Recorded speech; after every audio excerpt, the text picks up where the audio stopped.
नमस्कार दोस्तों। आज की कहानी है बिद्रा आश्रम से छुट्टी। सारा दिन क्या माँ के कमरे में ही पहरा दोगे? अरे, मैं आपकी बीबी हूँ, ब्याह के मुझे लाए हो। कुछ मेरे प्रति भी जिम्मेदारी है कि बस माँ से ही चिपके रहोगे? गंगा जी बोली, बहू, मैं बीमार थी, इसीलिए राजीव मेरे पास पूरी रात बैठा था। आप तो हमारे बीच में ना बोले तो अच्छा है माँ जी। जब से आई हूँ यही देख रही हूँ, बस दिन भर बेटा बेटा करती रहती हो। राजीव, मैं तुम्हारी बीबी हूँ, मेरे प्रति भी तुम्हारा कुछ फर्ज है। हमेशा माँ के पास ही चिपके रहते हो, मुझे यह सब नहीं पसंद है। इससे पहले राजीव कुछ बोलता, स्वाति तुनक कर अपने कमरे में चली गई। एक दिन गंगा जी का बेटा नाश्ते का प्लेट उठाते हुए कहता है, स्वाति, माँ कब से भूखी बैठी है, क्या मैं उसे एक गुलाब जामुन खाने को दे दूँ? गुस्से में तमतमाती हुई स्वाति बोली, आपसे कितनी बार कहा है, सासू माँ की फिक्र मत किया करो। क्यों आप मेरा भेजा खा रही हैं? मैंने उस बुढ़िया के लिए थोड़े न गुलाब जामुन बनाया है।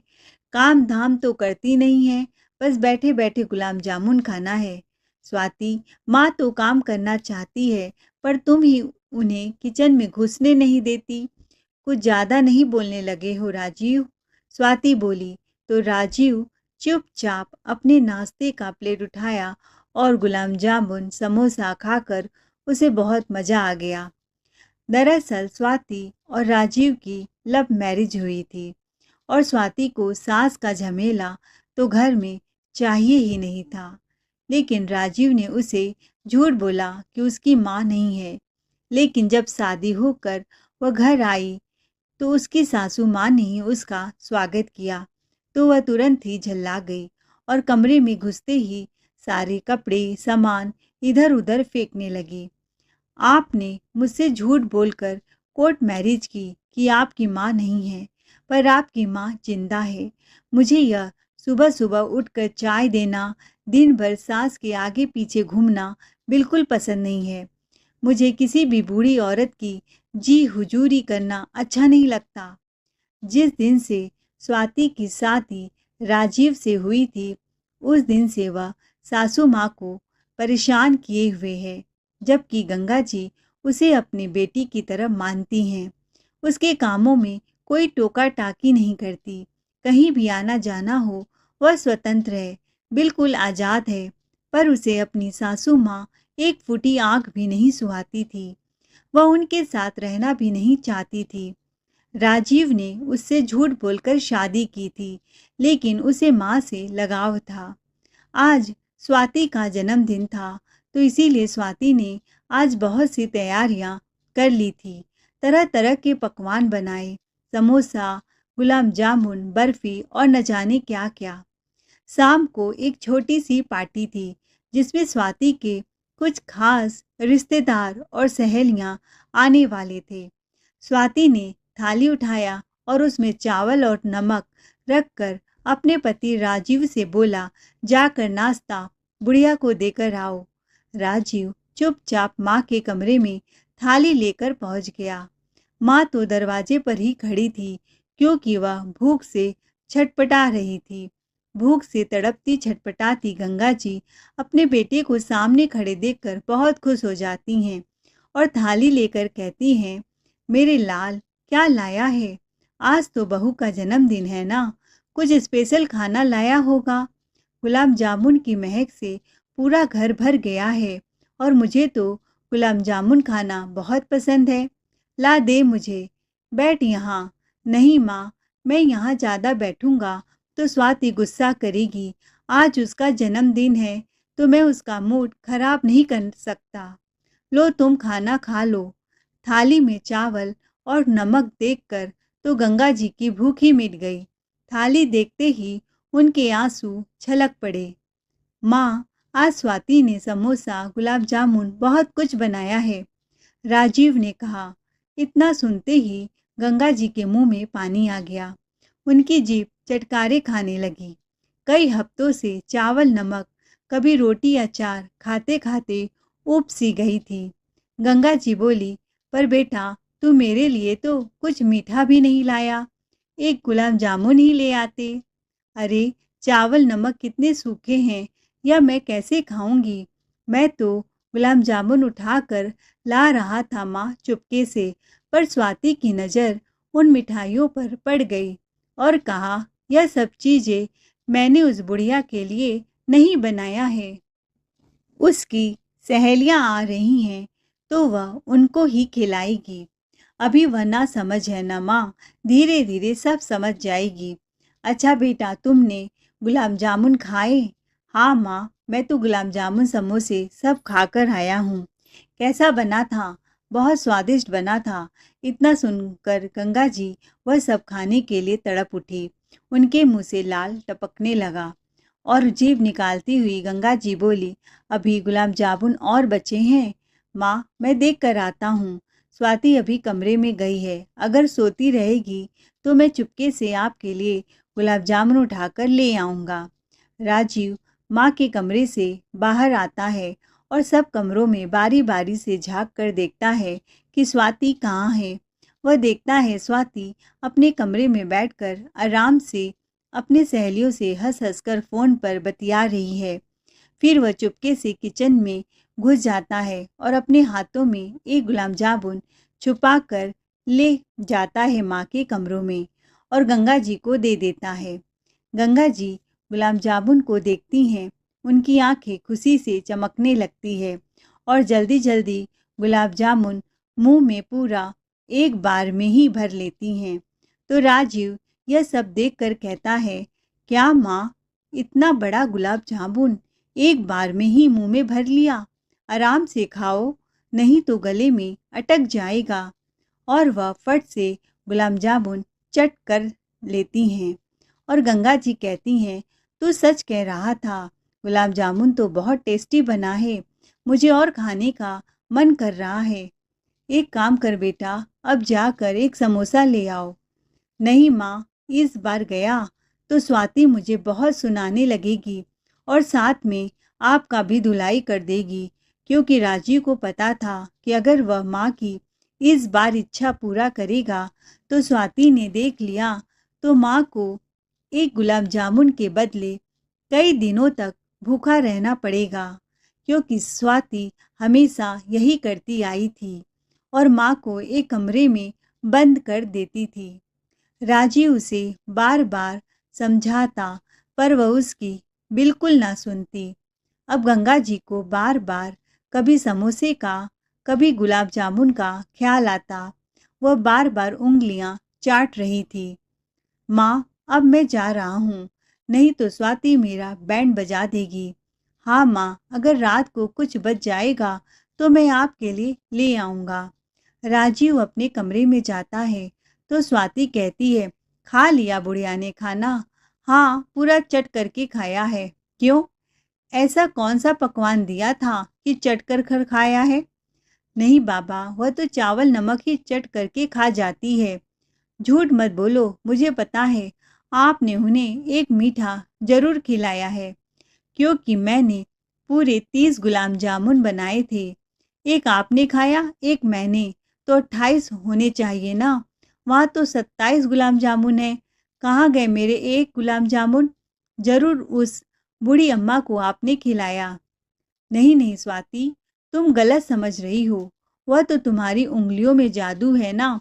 इतना अच्छा बनाया था कि मुझसे कंट्रोल नहीं हुआ और मैंने एक और खा लिया। ठीक है स्वीटहार्ट, अब मैं जा रहा हूँ, मुझे ऑफिस के लिए देर हो रही है।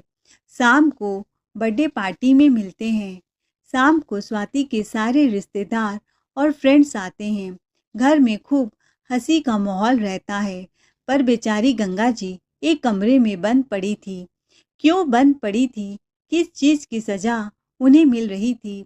उन्हें तो समझ नहीं आ रहा था।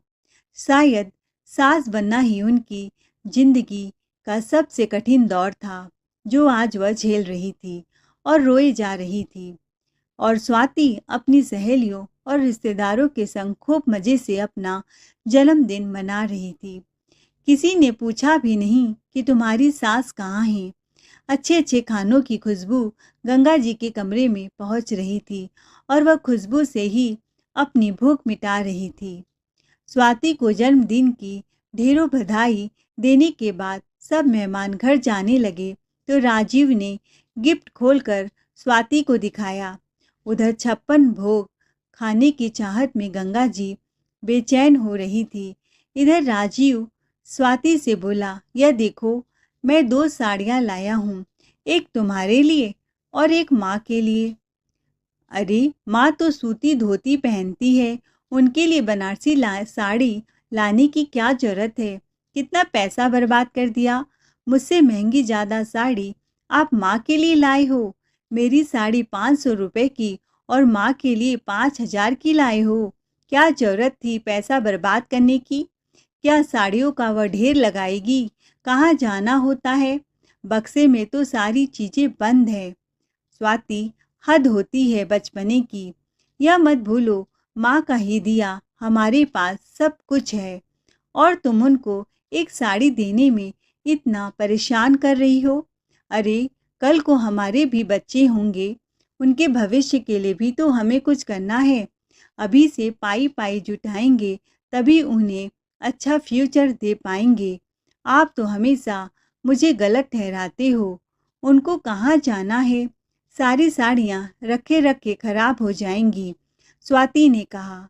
राजी गुस्से में बोला, तुम हमेशा मेरी माँ को लेकर क्यों परेशान रहती हो? तुम्हें क्या प्रॉब्लम है? अगर देखा जाए तो वह तुम्हारी भी माँ जैसी हैं। माँ जैसी हैं, माँ नहीं। मैं उन्हें माँ नहीं मानती, स्वाति ने बोला। मैंने तो तुम्हें पहले ही बोला था, मुझे सास नाम की परेशानी अपने घर में नहीं चाहिए।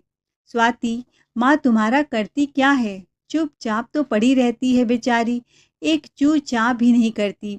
फिर भी तुम उन्हें तंग करती हो। हमेशा मेरी माँ के बारे में उल्टा सीधा क्यों सोचती हो? क्यों बोलती हो? अपनी जबान पर लगाम रखा करो। धीरे धीरे दोनों में नोक झोंक बड़े से विवाद में बदल जाता है। स्वाति और राजीव में खूब लड़ाई झगड़ा होने लगता है। स्वाति चिल्ला चिल्ला कर कहती है, मैंने भी फैसला कर लिया है, या तो तुम अपनी माँ के साथ रहो या मेरे साथ रहो। हम दोनों में से किसी एक को तुम्हें चुनना होगा। राजीव भी भड़क कर कहता है, अगर माँ और बीबी में मुझे किसी एक को चुनना है तो मैं अपनी माँ को चुनता हूँ। दरवाजा खुला है, अब तुम जा सकती हो। राजीव, यह तुम्हारा आखिरी फैसला है? हाँ, यह मेरा आखिरी फैसला है। मेरी माँ ने मुझे 9 महीने कोख में रखा, पाला पोसा, दर्द सहा। मैं उसे छोड़ दूँ? क्यों छोड़ दूँ मैं उसे? मैं तुम्हें त्यागता हूँ। ठीक है, तब मैं जा रही हूँ, मुझे लेने मत आना। स्वाति अपने मायके फ़ोन करती है, माँ गाड़ी भेज दो, मैं अभी मायके आ रही हूँ। अब हमारा इस घर में कोई नहीं है। और वह अपने सामान पैक करते हुए बड़बड़ाती है, मेरी इस घर में क्या आवश्यकता है? स्वाति अपना सामान पैक करके सूटकेस लिए घर के बाहर निकल जाती है तो राजीव कुछ नहीं बोलता और दरवाज़ा बंद कर देता है। जब यह खबर गंगा जी को पता चली कि उनकी बहू ससुराल छोड़कर मायके चली गई है, उन्हें बहुत दुख हुआ। उन्होंने खाना पीना छोड़ दिया और आज स्वाति को गए 2 दिन हो गए और 2 दिनों से उन्होंने अन्न का एक निवाला भी मुंह में नहीं डाला। और इसका कारण अपने आप को मानती हैं, अपने आप को कोसती हैं कि मेरे कारण ही बहू यह घर छोड़कर चली गई।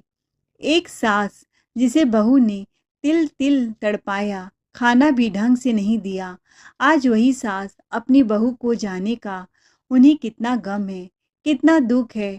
और इधर राजीव की भी हालत ठीक नहीं है, उसे भी कुछ अच्छा नहीं लग रहा है।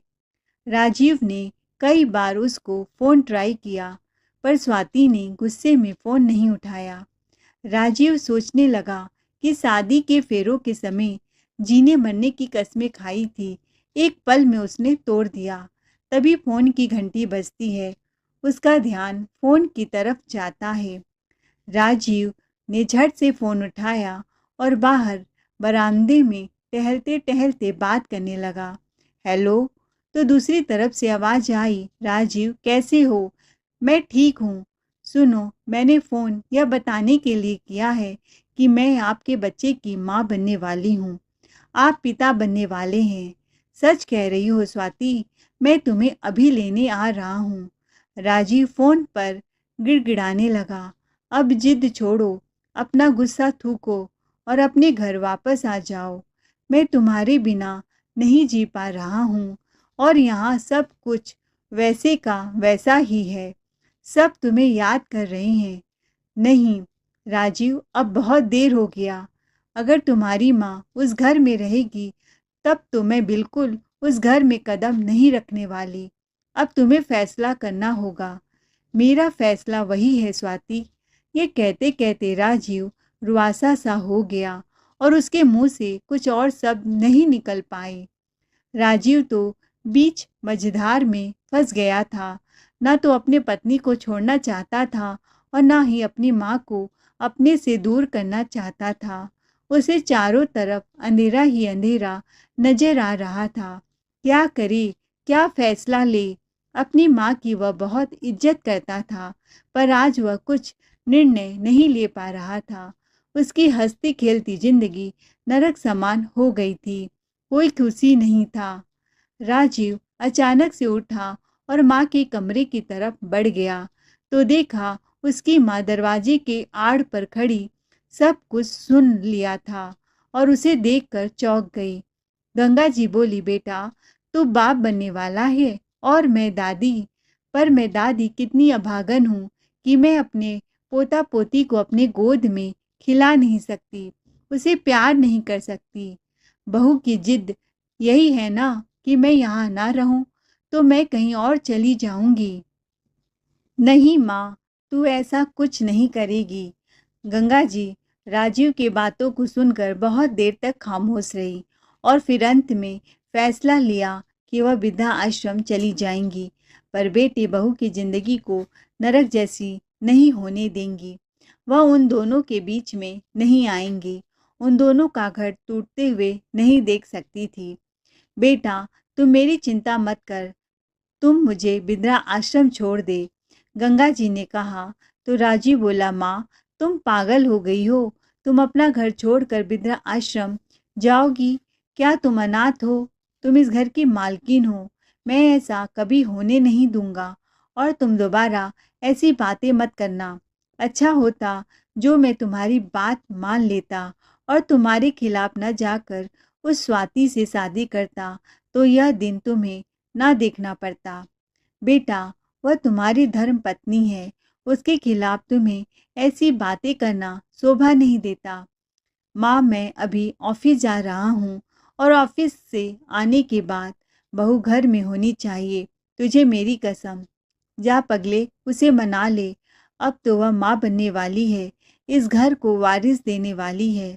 राजीव चुपचाप ऑफिस के लिए निकल गया। जब शाम को घर आया तो उसकी माँ उसे कमरे में कहीं नहीं मिली। मिला तो एक पत्र जिसमें लिखा था, बेटा मैं जा रही हूँ, मुझे ढूंढने की कोशिश मत करना। राजीव यह पत्र पढ़कर हैरान हो गया था। उसे कुछ समझ नहीं आ रहा था क्या करे। माँ को ढूंढे कि अपने पत्नी को लेने जाए। माँ ने उसे अपनी कसम दी थी। फिर वह अपनी पत्नी को लेने उसके घर चला गया और जब स्वाति घर आई तो वह बहुत खुश थी। उसकी सास घर छोड़कर चली जो गई थी, अब वह आराम से अपनी जिंदगी गुजर बसर कर रही थी। धीरे धीरे राजीव और स्वाति की जिंदगी सामान्य होने लगे और वह दोनों एक दूसरे के साथ बड़े खुश थे। इधर गंगा जी वृद्धा आश्रम में अपने बेटे को रह रहकर बहुत याद करती थी। रोती थी कि मेरा बेटा परेशान हो रहा होगा। मैंने उसे बताया नहीं कि मैं कहाँ हूँ, किस हालत में हूँ, और उसने पता लगाने की भी बहुत कोशिश की होगी, पर वह मुझे ढूंढ नहीं पाया। गंगा जी न किसी से बात करती, वृद्धा आश्रम के उनके उम्र साथी उनसे बोलने की, उनका हाल चाल लेने की कोशिश करते, तब भी वह कुछ न बोलती, चुपचाप पड़ी रहती। बस खिड़की से बाहर एक टक ताकती रहती कि शायद मेरा बेटा मुझे ढूंढते ढूंढते यहाँ आ जाए। उधर स्वाति अपने होने वाले बच्चे को लेकर बहुत एक्साइटेड थी। रोज उसके लिए नए नए कपड़े खरीदती, शॉपिंग करती, खूब मज़े से अपना जीवन गुजार रही थी। कुछ दिन बाद दिवाली का त्यौहार आ रहा था और वृद्धा आश्रम के कुछ बुजुर्ग अपने घर दिवाली में अपनी बेटे बहू के घर मिलने जा रहे थे। तो गंगा जी की बड़ी इच्छा हुई कि वह अपने बेटे से एक बार मिल ले, क्योंकि वह बिना बताए ही उस घर को छोड़कर चली आई थी। वृद्धा आश्रम से 1 घंटे की छुट्टी लेकर वह अपने बेटे बहू के घर पहुंची तो देखा उनके घर में बहुत चहल पहल है। आसपास के पड़ोसियों से पूछा तो पता चला कि उनके बहू की गोद भराई की रस्म है और बहुत सारे मेहमान आए हैं।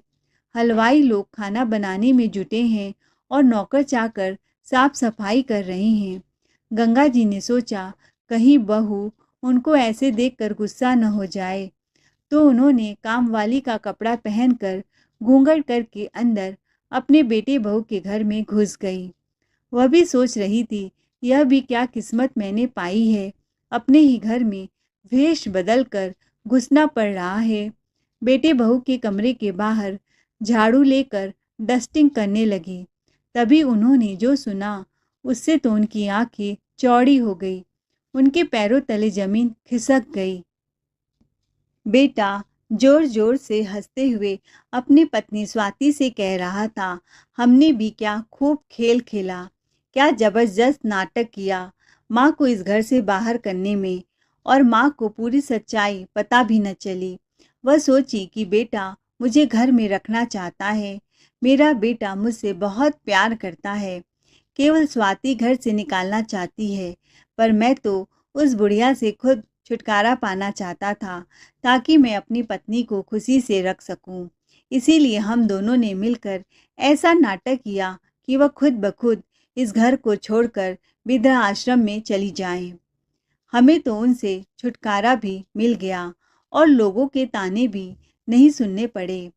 स्वाति भी राजीव की बातों को सुनकर खूब हंस रही थी। हाँ राजीव, तुम्हारा साड़ी वाला भी ड्रामा बहुत ज़बरदस्त था। और स्वाति, तुम जब घर छोड़कर चली गई थी तो माँ का हाल तो पूछो मत, क्या हुआ था। छोड़ो जी, आज हम उस बुढ़िया को याद करके अपना दिन क्यों खराब कर रहे हैं। थोड़ी देर में सब मेहमान आने वाले हैं। मैं देख लेती हूँ कि हलवा पूरी और क्या क्या आइटम बन गया है, ताकि मैं सब चीज़ों की सेटिंग करवा दूँ। और माँ का बड़ा वाला कमरा तो खाली हो गया है, हम लोग उसी कमरे में फंक्शन करेंगे। मैं उस बुढ़िया की तस्वीर भी हटा देती हूँ ताकि किसी की नज़र वहाँ पर ना पड़े, नहीं तो लोग पूछेंगे कि माँ कहाँ है। अच्छा हुआ इस घर की आफत चली गई और हमें उनका मनहूस चेहरा भी नहीं देखना पड़ रहा है। गंगा जी के कमरे में जाकर उनकी तस्वीर को हवा में उछालकर फेंक देती है और राजीव माँ की अलमारी खोलकर उनकी बनारसी वाली साड़ी निकालता है और कहता है, स्वीट हार्ट, यह साड़ी मैं तुम्हारे लिए ही लाया था, तुम पर ही खूब जचेगी, इसे पहन लो, पूरे 10,000 की है। स्वाति की खुशी का तो ठिकाना नहीं रहा, दोनों खूब खुश थे और बाहर खड़ी गंगा जी अपनी बेटी की नीच हरकत पर ताज्जुब थी। उन्हें लगा, मैं इस बेटे के लिए खूब आंसू बहा रही थी कि मेरा बेटा मेरी याद में तड़प रहा होगा, पर यह तो अपनी पत्नी के साथ खूब ऐश से रह रहा है और मैं वृद्धा आश्रम में रो रो के जीवन बिता रही थी।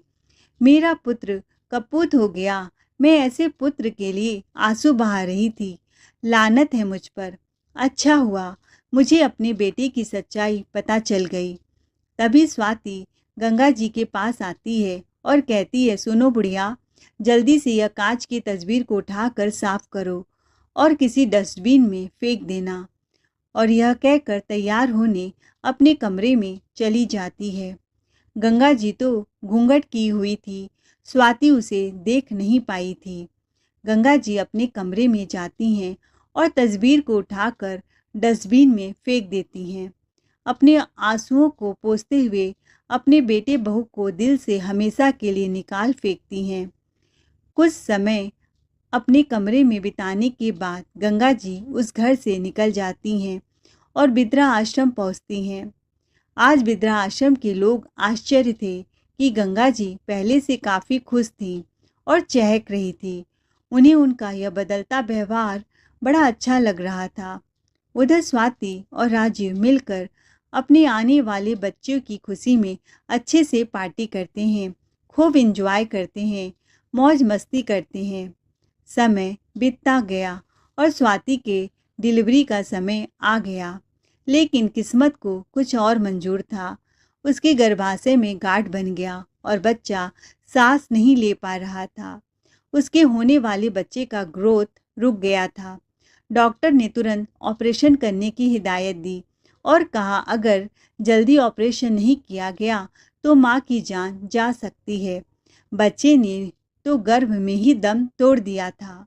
राजीव ने स्वाति को बचाने का निर्णय लिया। ऑपरेशन में उनके बहुत खर्च हुए। स्वाति को खूब ब्लीडिंग होने लगी और उसके ऑपरेशन तुरंत करने पड़े। विदेशों से डॉक्टर का सुझाव लेना पड़ा, उन्हें बुलाना पड़ा। उसके ऑपरेशन में राजीव की बहुत जमा पूंजी खर्च हो गए थे। राजीव तो जैसे सड़क पर ही आ गया था। बहुत दिनों से ऑफिस से छुट्टी लेने के कारण राजीव को ऑफिस से निकाल दिया गया। अब तो उसे नौकरी से भी हाथ धोना पड़ा। स्वाति पूरे 20 दिन तक अस्पताल में एडमिट थी। घर आने के बाद स्वाति अपने बच्चे की याद में खूब रो रही थी। राजीव ने उसे दिलासा दिया और कहा स्वाति ऐसे हिम्मत हारोगी तो कैसे काम चलेगा।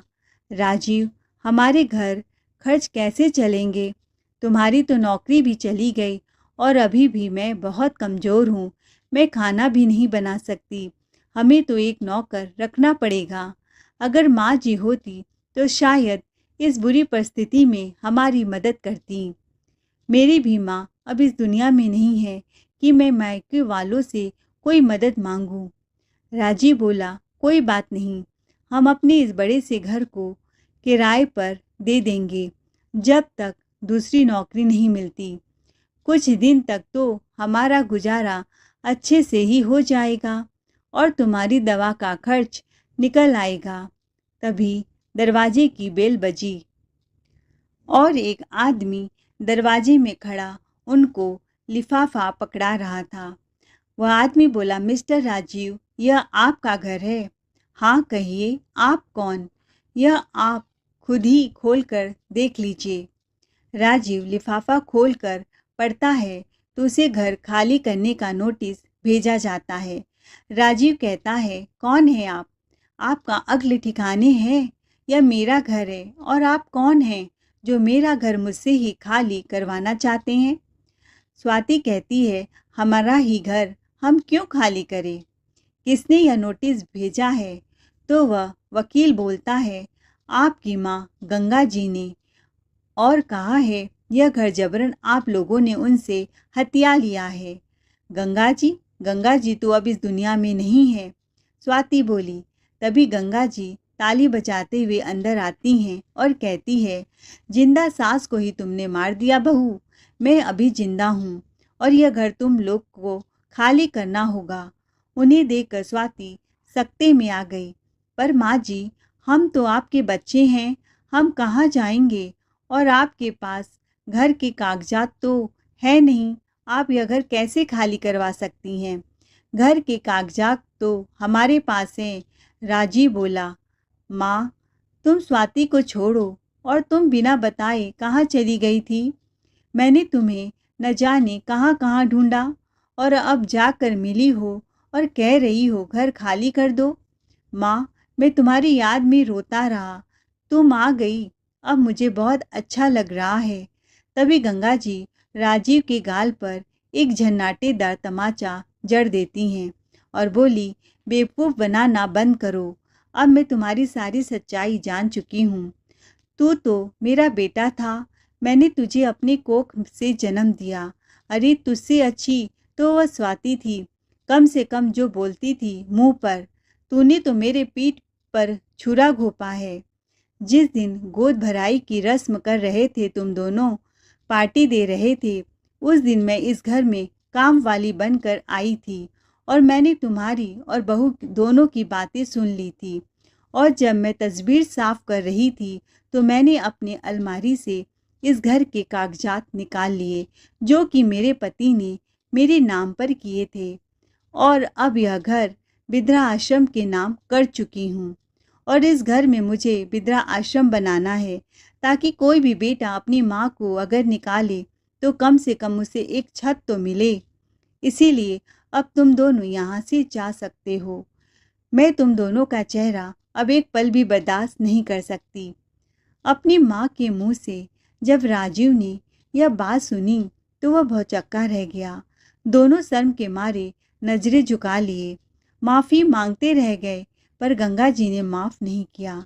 मजबूरन दोनों को घर छोड़कर वहाँ से जाना पड़ा और रास्ते के भिखारी बनकर दर दर भटक रहे थे।